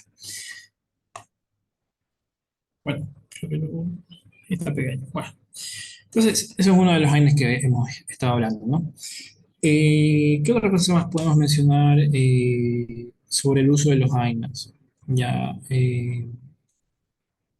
tenemos el ácido acetilsalicílico. Ah, ya. Vamos a ver ciertos usos. Por ejemplo, estos fármacos o este tipo de fármacos se utilizan de manera general en varias patologías. Por ejemplo, patologías sistémicas o patologías a nivel de articulaciones, como por ejemplo la gota, como por ejemplo la parte de la osteoartrosis, ¿no? Por ejemplo, en la osteoartrosis se suelen dar AINES en la parte de la gota, también conocida como la artropatía por cristales, se suele dar AINES, y en este caso el AINE de elección dentro de la patología de la gota justamente es la indometacina. Indometacina. Eh, Ahora, hay dos usos particulares de la indometacina, eso es importante tener en cuenta. Y hay otra cosa que también tengo que decir sobre los AINES que se me está olvidando totalmente. Recuerden ustedes que los AINES están contraindicados en varios escenarios. Al menos el que yo quisiera que se quede, bueno, en realidad hay varios con los que quisiera que se queden, pero para mí el más importante es la parte del embarazo. Los AINES están contraindicados totalmente en pacientes embarazadas entre el segundo y el tercer trimestre del embarazo, ¿sí? Y eso es importante que lo tengamos en cuenta, ¿ok? Pero ¿alguien sabe por qué no lo puedo dar entre el segundo y el tercer trimestre del embarazo? ¿Qué me genera el hecho de dar AINES entre el segundo y el tercer trimestre del embarazo, chicos? ¿Alguien sabe? Ah, como que por lo que se puede intuir, puede afectar a la salud del feto, así como su formación. Ya, sí, más o Creo menos que decirlo. creo que está ¿Alguien más? asociado al paladar hendido. Ya, a ver, el uso de AINES durante el segundo y el tercer trimestre del embarazo, lo que sí, también podría generar problemas renales, pero el principal problema, sobre todo a nivel de malformación, a nivel del aparato cardiovascular, es la persistencia del ductus arterioso o del conducto arterioso. ¿Sí? Persistencia del conducto. Perdón, sí, pues no es persistencia. El hecho de dar AINES entre el segundo y el tercer trimestre del embarazo, disculpen, me estaba confundiendo, era al revés, ya mismo lo mencionamos. Dar AINES entre el segundo y el tercer trimestre del embarazo genera cierre abrupto del conducto arterioso. Esa es la causa. ¿Sí? Cierre abrupto del conducto arterioso. ¿Sí? Y ustedes recordarán que durante la circulación uteroplacentaria, perdón, a nivel de la circulación materno-fetal, es importante que se preserve todavía ese conducto arterioso. Por lo tanto, si hay un cierre abrupto del conducto arterioso, lo más probable es que cause una muerte del producto en este caso, ¿no? Entonces, eso es importante tener en cuenta. Eh, bueno, entonces eso es una de las cosas, una de las características de los AINES, ¿no? Está contraindicado totalmente en pacientes del segundo y el tercer trimestre del embarazo. ¿Ya? Importante, ¿ya? Eso es importante. Eh, Ahora, ¿qué otra cosa más tenemos que decir sobre eso? Ah, ya, recuerden, creo que sí lo mencionamos, pero igual por si acaso, en los pacientes hipertensos es importante tener en cuenta bien qué AINE voy a dar, o bien si voy a irme por los AINES o irme por otro tipo de fármacos, ¿no? Ante una patología inflamatoria en un paciente con hipertensión. ¿Por qué? Porque habíamos dicho que, ¿qué hacían los AINES con el sodio y el agua, chicos? ¿Qué hacían los AINES con el Que lo sodio y el agua? retenía, Lo retenía el retenían. sodio. Y por lo tanto, los pacientes con hipertensión tienen problemas un poquito relacionados con la parte del sodio, ¿no? Entonces, no, bueno, en este caso la presión arterial. Este, por lo tanto, no es recomendable, en este caso, a no ser que esté bien controlado, dar un AINE, ¿no? Y también, por ejemplo, ciertos antigripales que también tienen de cierta manera antihistamínicos, AINE, y tienen un componente muy importante que es la pseudoefedrina, ¿no? Entonces, por ejemplo, hay ciertos pacientes que, me invento, son hipertensos, ¿ya? Y, y en teoría son hipertensos bien controlados, pero llega un punto en el que comienzan a tener cifras tensionales un poquito más subidas de sus valores basales que mantienen generalmente. Y bueno, dentro del interrogatorio, pues tienen que preguntarle, ¿ha tomado algún antigripal? Y generalmente los antigripales generalmente tienen pseudoephedrina, tienen algún AINE y también tienen antihistamínicos. Y eso es importante tenerlo en cuenta, ¿ya? Por lo tanto, te pueden llevar a la retención de sodio y agua y consecuentemente, en cierto punto, te puede llegar a elevar la presión arterial. Cosa que a nosotros no nos impacta tanto, pero a un paciente hipertenso sí. ¿Bien? Entonces, eso es importante tener en cuenta. Ahora, ¿qué otra cosa nosotros podemos mencionar? Habíamos mencionado que si yo daba un AINE entre el segundo y el tercer trimestre del embarazo, lo más probable es que genere una muerte del feto por cierre abrupto del conducto arterioso. Pero generalmente ustedes recuerden que el ácido acetilsalicílico, eh, perdón, a nivel cuando nosotros habíamos hablado de la COX, habíamos mencionado que dentro de los productos de la COX-1 teníamos este derivado químico que era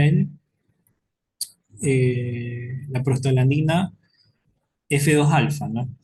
Que habíamos mencionado que generaba ciertos movimientos, perdón, generaba primero dolor, generalmente a nivel de la zona uterina, y consecuentemente también generaba contracción, ¿no? Obviamente si lo inhibo, voy a inhibir el dolor y voy a inhibir las contracciones. Por eso es que justamente hay un AINE en específico que se da eh, como prevención, ¿ya? O sea, como prevención, ¿ya?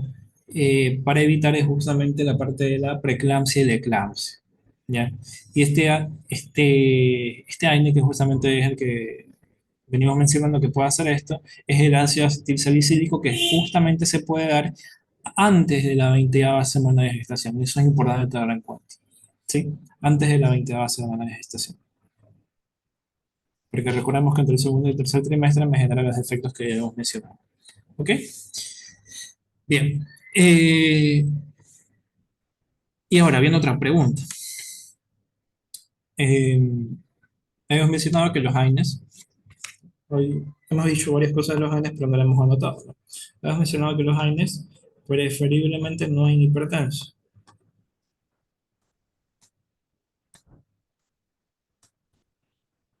En segundo lugar, que si daba AINES entre el segundo y el tercer trimestre, me podían generar un cierre del ductus arterioso, dando la muerte del feto. En tercer lugar, la parte de la preeclampsia y la parte de la eclampsia que me pueden hacer una prevención primaria podría evitar dando ácido acetilsalicílico hasta la 20ª semana de gestación. Y en cuarto lugar, esto es lo que le venía a decir, que esta es una pregunta totalmente distinta a la que les hice al principio. Habíamos mencionado qué pasaba si yo daba un AINE durante la segunda y la tercer trimestre del embarazo y lo más probable es que me genere un cierre del conducto arterioso y la muerte del feto. Ahora, esta es otra pregunta. ¿Qué fármaco podría dar? ¿Qué fármaco podría dar ante un niño, un neonato, ya, que ya salió, o sea, ya sucedió el parto, ya salió, y se evidencia a nivel de la ocultación, por ejemplo, a nivel de los exámenes que se le realiza, persistencia del conducto arterioso? Y en estos casos se ha asociado a estos fármacos AINES que ya los voy a mencionar, se ha asociado que se los puede dar, ya se los puede dar una vez que el niño ya nazca, obviamente, con el fin de que se pueda, de cierto modo, cerrar el conducto arterioso. ¿Y cuáles son esos fármacos que son AINES justamente? En primer lugar, yo tengo la indometacina.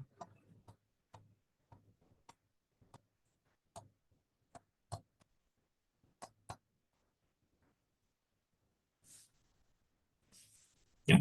Pero ojo, esto es cuando ya no está, ya no está dentro, sino que ya está fuera, ¿ya? Entonces eso es importante tenerlo en cuenta, ¿ya? Porque si está dentro, eso no lo puedo dar entre el segundo y el tercer trimestre del embarazo porque ya sabemos que nos da, pero si ya nace con persistencia del conducto arterioso, yo le puedo dar indometacina y lo más probable es que eh, luego ese ductus arterioso, por lo tanto, vaya a ir disminuyendo de calibre. Eso es importante tener en cuenta, ¿ya? Ok. ¿Qué más podemos mencionar aquí? Vamos viendo.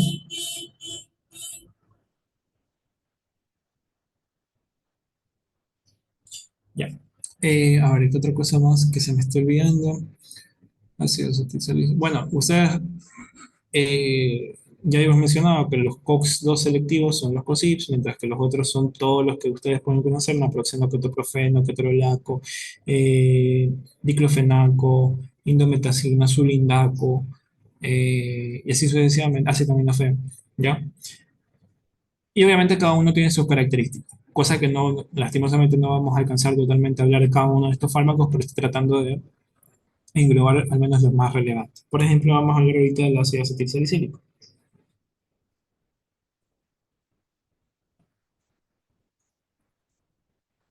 perdón, el acetaminofén, disculpe.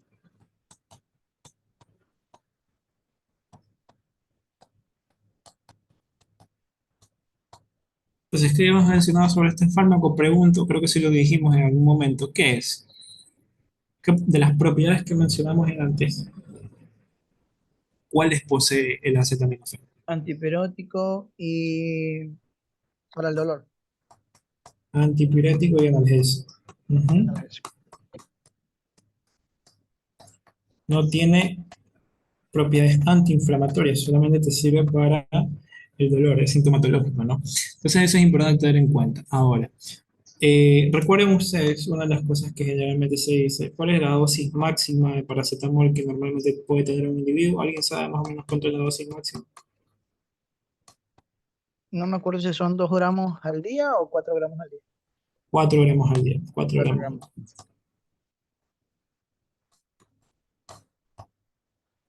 ¿Sí? 4 gramos al día. Por lo tanto, cuando yo me paso esa dosis, ya, yo comienzo a generar daño y sobre todo a nivel hepático. Yo genero una necrosis hepática. Así que eso es importante tener en cuenta. ¿Ya?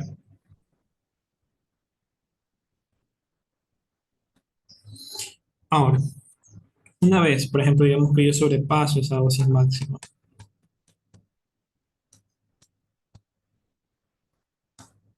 ¿ya? Se me puede generar una necrosis hepática centrolobular que consecuentemente me pueda llevar a una falla hepática. ¿Sí? Eso es importante tener en cuenta. Por lo tanto, yo en estos pacientes, les recuerden ustedes, así mismo como ustedes tienen que saber que el antídoto de la heparina es el sulfato de protamina, al mismo tiempo ustedes tienen que saber que el antídoto del acetaminofén es un fármaco que normalmente se utiliza como mucolítico, que ustedes, ¿cómo se llama? ¿Alguien El sabe? antídoto es N-acetilcisteína. El N-acetilcisteína.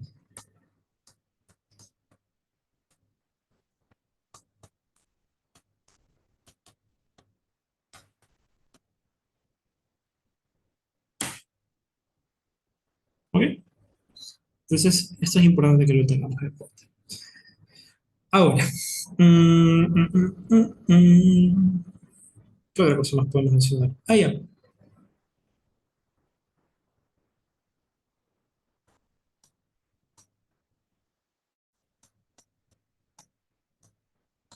El ketorolaco. ¿Ya?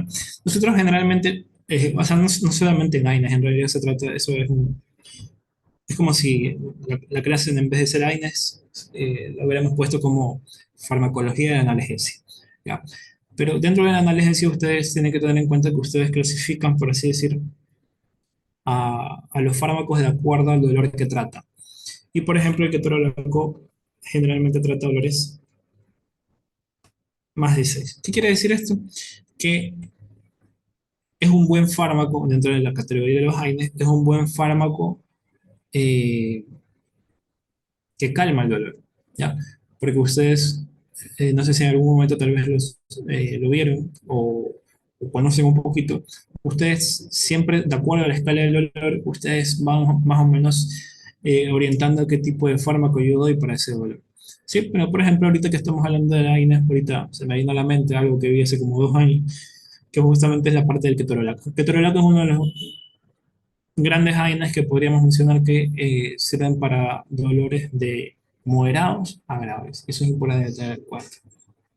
Bien. Eh, pero hay algo importante de la parte del ketorolaco.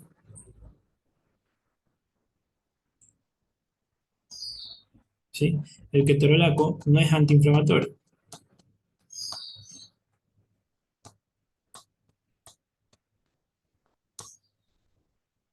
El ketorolaco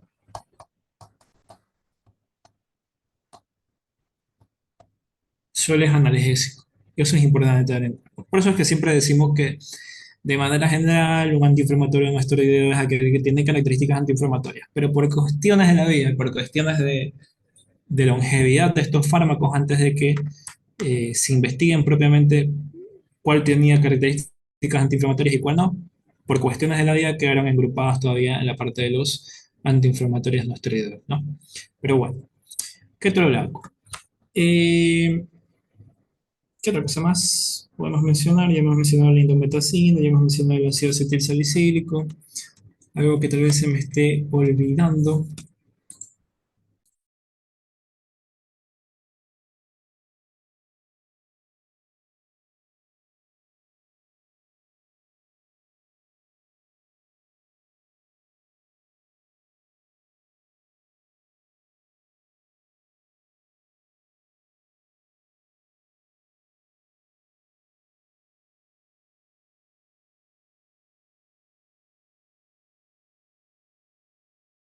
Estaba silenciado, disculpa. ¿Cuáles? Estamos bien. Pregunto,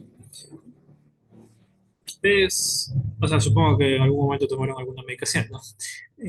Pero siempre es como que les dicen la típica de tantas pastillas al día, eh, tómese una cada 12 horas, tómese una cada 8 horas, tómese una cada tantas horas, etcétera. O tómese una cada día inclusive, ¿no? Por ejemplo, la parte de antibióticos. Eh, entonces, en base a eso es lo que venía a contar ahorita, pero quería que alguien me responda más o menos desde el punto de vista lógico. Eh, ¿Por qué creen ustedes que, o de qué depende, perdón, de qué depende de que, por ejemplo, en algunos fármacos ustedes digan, no, cada 6, cada 8 o cada 2? ¿Ustedes por qué? O sea, cualquiera. ¿Por qué creen que se da eso? Porque generalmente siempre es como que cada 8 o cada 6 dependiendo del fármaco. ¿De qué depende eso? ¿Alguien sabe? por la vida media del fármaco.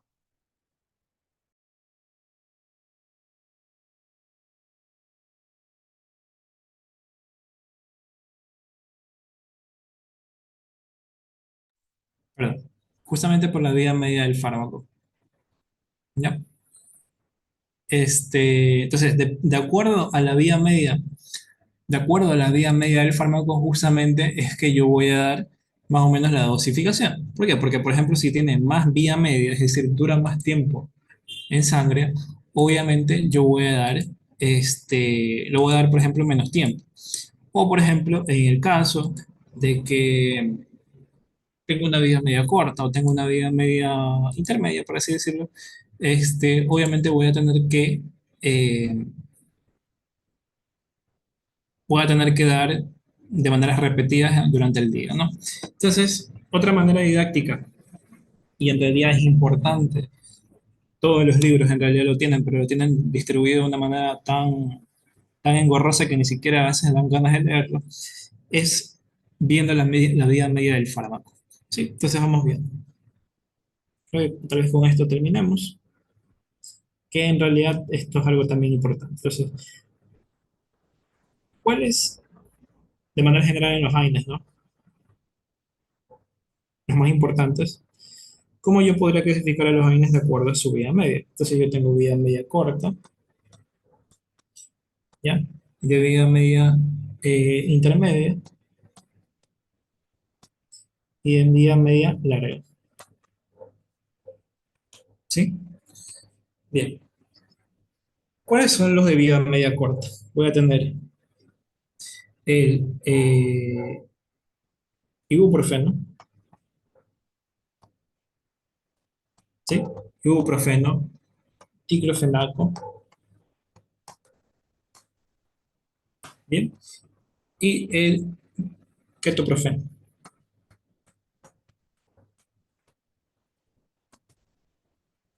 ¿bien? Ibuprofeno, ketoprofeno, diclofenaco. Dentro de los de vida media intermedia, ¿cuáles son esos? El Sulindac o Sulindaco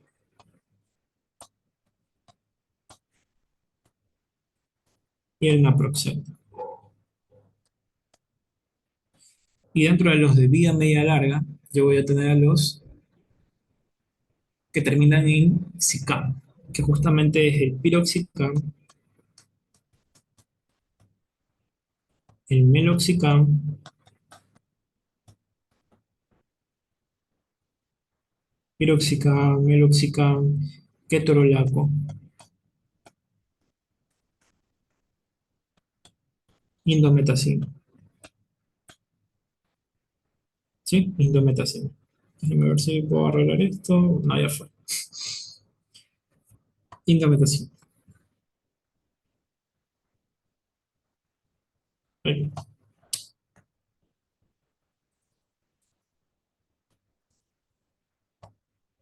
está. Ya, entonces, según la vida media, estos AINES pueden ser agrupados de manera general. Obviamente faltan muchos más AINES aquí. Pero, por ejemplo, vamos a tener los más relevantes: de vida media corta, de vida intermedia, de vida media larga. Donde vamos a tener, por ejemplo, ibuprofeno, diclofenaco, ketoprofeno, el intermedio sulindaco y el naproxeno, mientras que en la larga vamos a tener oxicanes, como por ejemplo el piroxicam, el moloxicam, el ketorolaco y la indometacina. Sí, eso es importante tener en cuenta. ¿Por qué? Porque en base a eso más o menos voy a ir viendo cuántas veces al día eh, se puede dar generalmente ese fármaco. Por ejemplo, la de vida media larga generalmente se da de manera muy separada o generalmente una vez al día. Y eso es importante tener en cuenta. Y obviamente, de acuerdo al... Esto también tiene que ver mucho con los efectos adversos. Mientras más vida media larga tenga, o sea, mientras más duración tenga, de cierta manera se potencian los efectos adversos. ¿Ya? Porque por así decirlo, es como que tengas un fármaco que sea no selectivo, COX-1 y COX-2, que lo tengas actuando durante casi 24 horas, por lo tanto no es tan beneficioso, pero en ciertas patologías pues voy a preferir uno de vida media larga en comparación con alguno de vida media corta o de vida media intermedia. Eso es importante tener en cuenta. ¿Ok? Bien, entonces esto es lo que nosotros podríamos rescatar a nivel de los AINES en realidad. ¿Ya? Entonces, ya sabemos, AINES, antiinflamatorios no esteroideos, tengo que tener en cuenta la parte si es selectivo o no selectivo. Selectivo ya sabemos las abreviaturas, los PROCIPs, ¿ya? Y que obviamente tiene más riesgo cardiovascular en comparación con los efectos a nivel gastrolesivo que podrían tener los no selectivos COX-1, COX-2. No solamente eso, sino también, por ejemplo, puede haber afectaciones renales. Ahorita estamos recapitulando, ¿no? Pero recuerden que no son los únicos. Habíamos mencionado que hay muchas más. Por ejemplo, en anemia pueden generarte una púrpura, perdón, pueden generarte una, eh, puede generarte una anemia aplásica, puede generarte una anemia hemolítica, o también podría generarte también ciertos efectos adversos como eh, una púrpura trombocitopénica. Eso es importante tener en cuenta, ¿ya? ¿Qué otra cosa más tenemos que mencionar aquí? Eh, Obviamente está contraindicado, o a no ser que esté bien controlado el paciente hipertenso, y obviamente el ojito de los 60 años, que cuando ya sobrepasa los 60 años, aumenta el riesgo de la gastrolesión, sobre todo de los no selectivos, y obviamente aumenta el riesgo cardiovascular de los selectivos. ¿Qué más? Hay ciertas indicaciones de AINES, y hay ciertas contraindicaciones de AINES, como por ejemplo el hecho de estar entre el segundo y el tercer trimestre del embarazo en la mujer embarazada, y obviamente no lo puedo dar porque me cierra abruptamente el conducto arterioso y consecuentemente eso me genera la muerte del feto.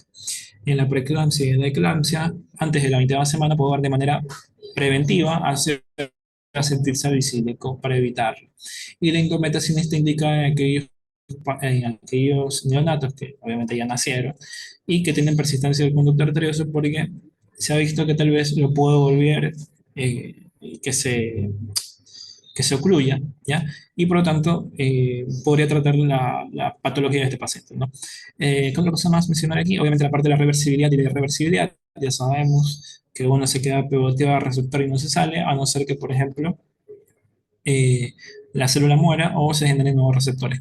Es por eso, es por eso, se me está olvidando, y bueno, ahorita que lo mencionamos en la parte de la irreversibilidad, es por eso que es importante tener en cuenta la parte, cuando el momento en el que se hace una cirugía, una de las preguntas que tanto se hacen es: ¿ha tomado algún anticoagulante? ¿Tiene algún anticoagulante? ¿O tiene algún antiagregante? Bueno, o sea, obviamente no le vamos a preguntar así, pero es como que: ¿a usted toma alguna pastilla? ¿Tuvo algún infarto? Sí. ¿Toma alguna pastilla? ¿Le mandaron alguna pastilla preventiva, etcétera, bla, bla, bla?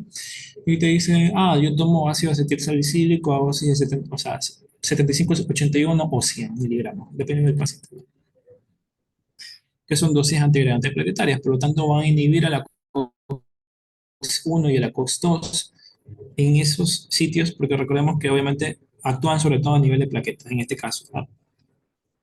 Al momento en el que se les dan esas dosis. porque los otros efectos, es decir, el efecto antipirético, analgésico y antiinflamatorio, se lo, se lo realiza una vez que el fármaco es metabolizado en hígado.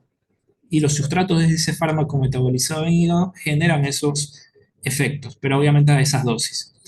Pero cuando lo dan en pocas dosis, es decir, en 75, 81 y 100, automáticamente cuando ya se absorbe ese fármaco antes de que pase el hígado, se va pegoteando las plaquetas. Y es por eso que va ejerciendo su función antiagregante plaquetaria.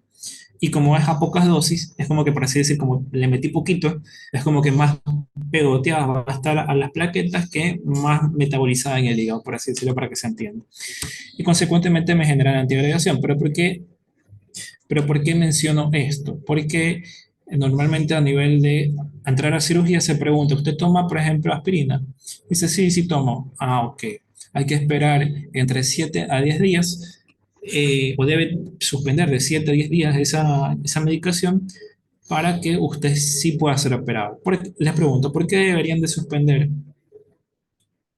O sea, por ejemplo, si un paciente que se va a operar, toma ácido acetilsalicílico a nivel del interrogatorio le dicen, no, si tomo esta pastilla y le responde el médico, pospongamos la cirugía, la pasamos después o antes de la operación, inclusive unas semanas antes de la operación, le dicen al paciente debe dejar de tomar esta medicación unos 7 a 10 días.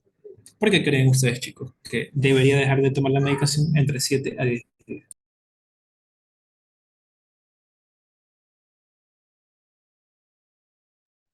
Que era uno de los irreversibles, que su vida media se queda pegado al receptor, o sea, el fármaco se queda pegado al receptor. Creo que era por la vida media de las plaquetas.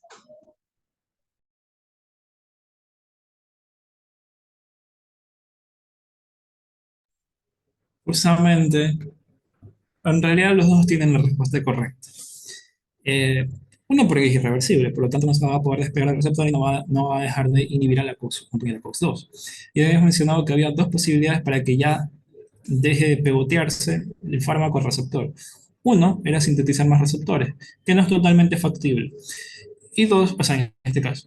Y dos, es el hecho de que la célula ya muera. Y como bien creo que dijo Génesis, me parece, o capaz me equivoco, este, dijo de que es por la vía media de las plaquetas que justamente es de 7 a 10 días. Por lo tanto, señor, deje de tomar el ácido acetilsalicílico durante una semana más o menos.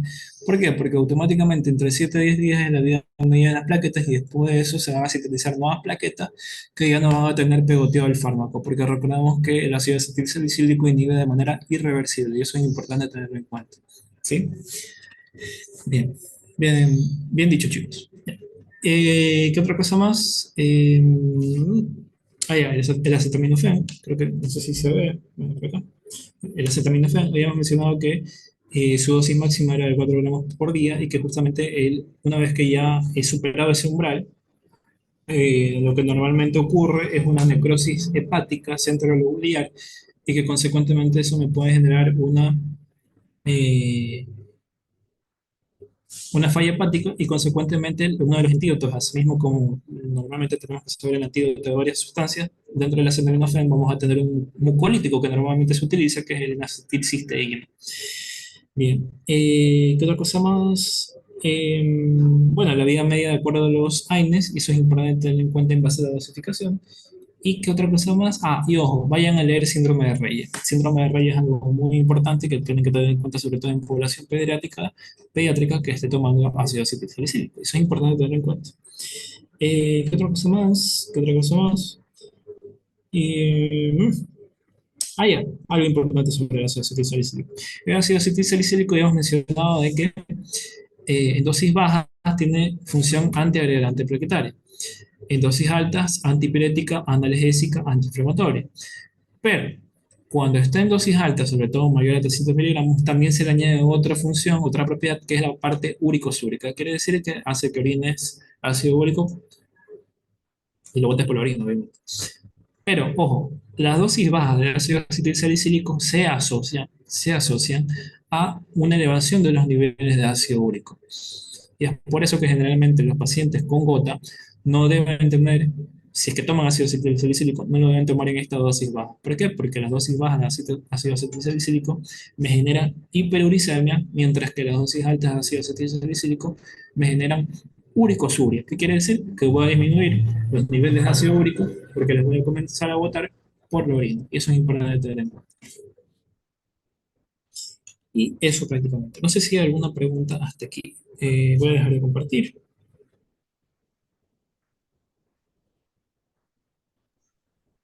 Doctor, Dígame, ¿alguien dijo algo? principalmente es todo ese tema que usted ha dado en esta 1 hora y 40 de duración de la sesión, sirve más para los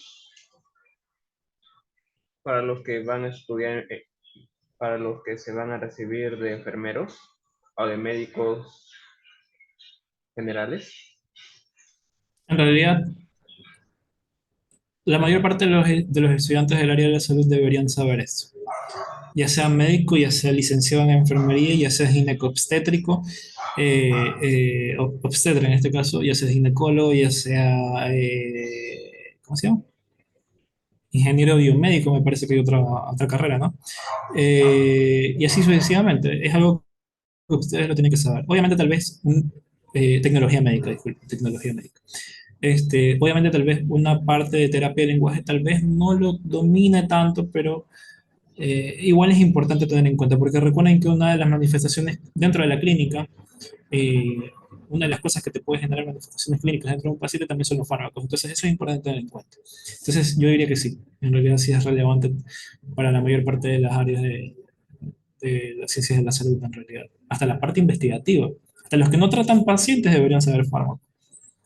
Entonces, eso es importante tener en cuenta. Así que sí. Así que espero que, eh, así que espero que sí le puedan sacar provecho a estas clases independientemente de su carrera o independientemente de su facultad a la que pertenezca. Déjenme ver algo que estaba escrito por el chat. ¿En qué tipo de paciente podría estar indicada esa función uricosúrica generalmente? En realidad, ojo, el ácido acetilsalicílico no se lo toma como un fármaco que disminuya la uricemia. O sea, perdón, que disminuya los niveles de ácido úrico en sangre. Que sea un plus, que sea un plus, no quiere decir que sea el fármaco de primer línea para bajarme los niveles de ácido úrico. Simplemente es un plus. Es como que diga, ah, José tiene barba, tiene lentes, tiene cabello de vez en cuando, y como un plus sabe dar clases a veces. ¿Ya? Asimismo, el plus del ácido acetilsalicílico tiene función antipirética, tiene función antiespasmódica, tiene función antiagregante plaquetaria, tiene función antiinflamatoria y plus úrico-súrica. No quiere decir que, por ejemplo, en pacientes con gota, ni en ningún paciente en realidad, en ningún paciente, solamente vayas a dar ácido acetilsalicílico, porque hay fármacos indicados para disminuir los niveles de ácido úrico en sangre, llámese los inhibidores de la santina oxidasa como el allopurinol, o ciertos otros fármacos, por ejemplo, ya sea a nivel renal, como por ejemplo como es por ejemplo la pegloticasa, y entre otros, la rasburicasa. Había otro fármaco que no recuerdo el nombre, el Probenecid. El Probenecid es el uricosúrico por excelencia. El Probenecid lo que hace es que orina literalmente, orina es ácido úrico. El allopurinol inhibe la santina oxidasa que interviene en el metabolismo de las purinas para síntesis de ácido úrico, valga la redundancia, y consecuentemente hace que disminuyan los niveles de ácido úrico en sangre propiamente dicho. Mientras que, por ejemplo, el Probenecid, que es un uricosúrico, hace que orines el ácido úrico.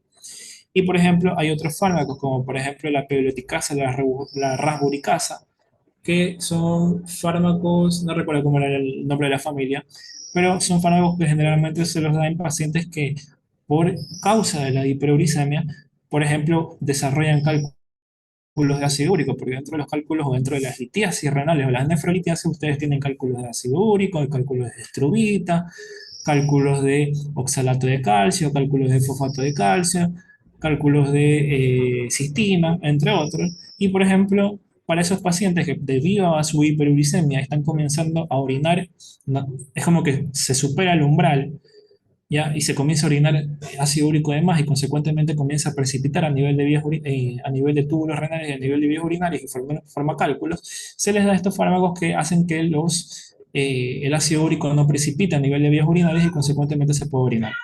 ¿Por qué me fui por este tema? Porque no es tema de hoy en realidad, pero se me fue así sin querer, a veces hablo de más, disculpa. Este, es porque tengamos en cuenta que hay fármacos por así decir, específicos para determinada situación. El hecho de que el ácido acetil salicílico te genere uricosuria es un plus, pero nunca va a, nunca va a desplazar a los fármacos de primera línea relacionados con el ácido úrico, como los que ya les he venido mencionando. Eso es importante. No sé si tal vez con eso respondí un poquito a tu pregunta. Listo. Entonces, eso es lo que sería todo. Espero les haya gustado la clase y espero les puedan haber sacado provecho. Y nada más que decir, creo que el día de mañana creo que tenemos también clase de farmacología, pero va a ser de farmacología de los corticoides. Bueno, ya mañana vamos a ver, ya más o menos tenemos una noción de cómo es la cascada inflamatoria, mañana tal vez no la vayamos a repetir, pero es importante que tengamos todo esto en cuenta, ¿sí? Entonces, creo que con esto... ya, Ah, ¿alguien iban a decir algo? señor, ¿podría, podrían también publicar las fuentes de las, a partir de las cuales usted se basó para esa clase? Claro, yo les paso el libro, ¿ya? Generalmente yo siempre saco la información de él. eh, no es un buen libro, pero bueno, algo es algo. Se me olvidó el nombre inclusive. Farmacología básica y clínica de... Bueno, se me olvidó el nombre. Y también sacó los datos de UpToDate y ambos. Así que, bueno, ahí les paso el link de ambos y les paso el link de UpToDate y el libro, ¿ya? Ya les paso el link. ¿Alguien más creo que iba a decir algo? Anthony, que tenía la mano alzada. Sí, quería preguntar, ¿mañana la clase va a ser a las 2 de la tarde, obviamente? Me parece que es a las 10. De la Sí, mañana. sí, me parece que es a las 10 de la mañana. Ok, gracias. Creo que no va a asistir. No puedo. Ya. De los libros, está el libro de Velázquez. Ese lo voy a pasar por el grupo porque también le Ese puede ayudar mismo. bastante. Listo, listo. Eso, ahí me ayudas, por favor. Ya, es más resumido, pero se entiende muy bien de la familia farmacológica. Eso es cierto. De ahí, la próxima clase será de embriología a las 5 de la tarde. Los que gusten también están invitados. De ahí la clase de farmacología será la mañana de 10 a 12. Así que pasen bien, muchachos. Cualquier pregunta, me escriben por Disculpe, ¿la interno. embriología será hoy día?